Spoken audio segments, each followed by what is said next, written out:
Hello, welcome back to RC Truth Media. This is a very interesting time to be alive. Everyone that's listening to this right now is going to be alive during a time of great changes on the earth. Great changes in all ways. Okay? We're going to have changes in our economy, changes in world weather, changes in politics, in world relationships, changes in the world reserve currency system, all the way around. Now, right now, the United States is withdrawing from the world. The United States withdrawing from the United Nations. Who would have thought this day would have come? The number one reason cited by U.S. Ambassador Nikki Haley was that the Council is unfairly critically focused on Israel. Okay, so yeah, we know that Trump loves Israel. We know that everybody in the Trump administration loves Israel. Most of them are Christians, which they believe in the Bible, and the Bible talks highly of Israel, calling it God's chosen holy city. Okay, that's the holy city. So, what do you think? They're going to back it up all the way to the fullest, right? If they're Christians. The United States has already left the UN's culturally organization UNESCO last October, the last straw reportedly being when the organization named the city of Hebron on the west bank of Palestinian World Heritage Site, which Israel declared to be unacceptable. At that time, the number one reason cited by Haley for the withdrawal was that the organization was too critical of Israel. Haley has also made a number of other comments relating to the United Nations and Israel. Immediately upon taking office, she complained that nowhere has the UN's failure been more consistent and more outrageous than in its bias against our close ally Israel, and vowed that the days of Israel bashing are over. In February 2017, she blocked the appointment of former Palestinian Prime Minister Salam Fayyad to a diplomatic position at the UN because he is a Palestinian. In a congressional hearing, she was asked about the decision. Is it this administration's position that support for Israel and support for the appointment of a well qualified individual of Palestinian nationality to an appointment at the UN are mutually exclusive? Haley responded, yes, that the administration is supporting Israel by blocking every Palestinian. That's right, there is a bias against Palestinians in the Trump administration. Um, Now, is this a racist? Is this a racist? I don't think they like Muslims, and I don't think they like Palestinians. I do think that's just a little bit racist. There is clearly a disinclination on the part of the Trump administration to support multinational bodies, evident in the rejection of climate, trade, and non-proliferation agreements. Complete withdrawal from the UN is not unthinkable in the current climate, though the Democrats and some moderate Republicans would no doubt strongly resist such a move. In my opinion, the UN is a dystopian mess, but it is better to have it than not, as it provides a forum where nations that otherwise cannot meet are able to do so and discuss transnational issues.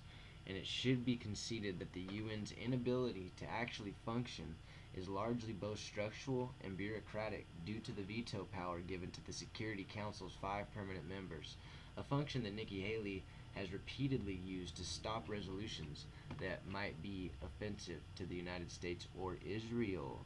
Beyond that, Haley's constant citation of concern for Israel gives strength to the suggestion that there is something unnatural about its bilateral special relationship with the United States. In the Middle East in particular, Israel would seem to be the driving U.S. policy, particularly vis-a-vis Syria, Lebanon, and Iran. Israel is intent on continuing political chaos in Syria, lest there be a threat to its continued occupation of the Golan Heights, and has warned about possible preemptive action in Lebanon to punish Hezbollah. It also wants the United States to deal decisively with Iran. By all accounts, those agendas are proceeding very well, as Washington has been regularly threatening Iran, and last week vowed to take military action against Damascus, seeks to recover territory of the Iran southwest that until recently was held by terrorists. Vowed to take military action if Damascus seeks to recover territory in the Syrian southwest that until recently was held by terrorists. It is difficult to discern what the joint United States Israeli strategy might be towards the United Nations and other international bodies. Neither has recognized the authority of International Criminal Court in The Hague for fear that its own senior officials might be arrested and tried for war crimes. To be sure, both countries are protected against any serious challenges in the UN itself by the American veto power over the Security Council, which alone has the authority to mandate sanctions or peacekeeping operations. But the U.S. withdrawal from the UN agencies is, if anything, a sign of weakness rather than strength.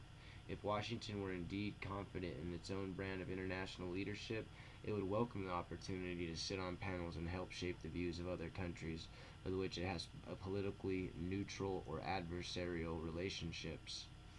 That it does not choose to do so suggests that there is an understanding that Washington is selling, no one is buying.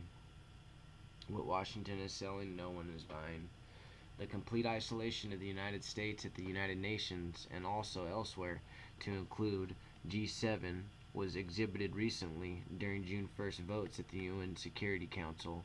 A resolution sponsored by Kuwait seeking an inquiry into the Israel killing of unarmed demonstrators in Gaza, and a motion by Haley seeking to blame Hamas for the deaths both were voted on. Haley's was the only vote against the former, and the only vote in favor of the latter. She predictably commented afterwards that further proof was not needed, but it is now completely clear that the UN is hopelessly biased against Israel. That is for sure. That's a good article right here. You know, this is exactly why I like coming to Zero Hedge.